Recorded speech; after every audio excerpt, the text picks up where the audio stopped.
સવારે તો સીધ ગયા તા રમવા, ક્યારના અમે તમને ગોતી છે. ભીષ્મ કે ક્યાં રમવા ગયા હતા?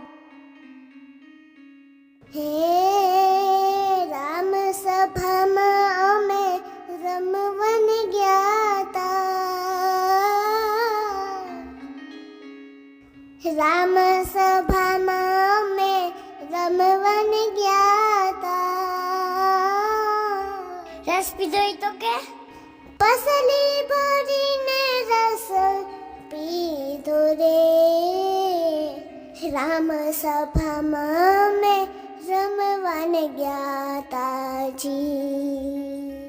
લે આજે રામનવમીમાં રામ મંદિરે ગયા હતા. હાલો મસ્ત મજાની પેટીસ બનાવી છે, હાલો જમવા બેસી જાઓ. રામ સભામાં મેં રમવાને ગયા તાજી.